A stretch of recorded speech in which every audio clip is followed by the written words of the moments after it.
Hello everyone welcome back to my mini blog. तो बहुत दिन पर आज मु गोटे मिनी ब्लॉग नहीं आसी।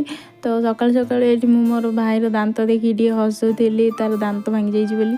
तो तापर मु मोर सब नित्यकर्म सारदेकिना ये गाधे पाधे पलि आसली। ये रेडी हो जो रेट्रे तो खरा गरम होना मुहर किसी भी लगाई इच्छा होनी सेमिति भी मुझे लगाएनि। तो एमती सब बेले मुझे रेडी हुए बस बिंदी गोटे लगे देकी रेडी गली। तापर आसीगली ये ठाकुर पूजा करने को मत ठाकुर पूजा करवा थिला। तो ठाकुर पूजा कर देकिना मत जीवार थिला आज टी मार्केट कहीं किसी आनिबार थिला घर पाई। तो जल्दी जल्दी ठाकुर पूजा सार देकी मुझे पलि आसली खाइबापी। आज पखाल आउ कदली भजा आमती सादा भजा होता आंब यहाँ आम गचर सतर यहाँ बहुत ही मीठा लगे। तापर ये मुझे आसिक टिके लिपस्टिक लगेदेली आउ मो भौणी ठू चश्मा मागिक आनी स्टाइल मारी आ मो भाई की भी ये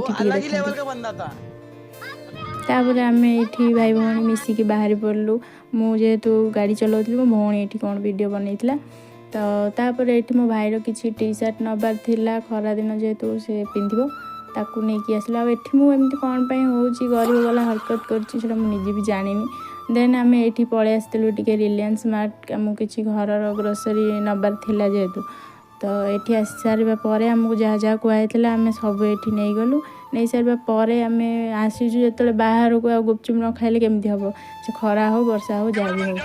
ये आम मैंने समस्ते गुपचुप खाईदेलु। हाँ पैड भी पीलु आइसक्रीम खाई वीडियो बना भूली जाइए। तो तापर ये घर पलि सारा पर घर होता आज बिरियानी। तो ये आम समस्ते भाई भौणी मिसिक खाईदेलु। जदि आज वीडियो भल लगी लाइक शेयर सब्सक्राइब करेंगे। देखा गोटे नेक्स्ट ब्लॉग रे।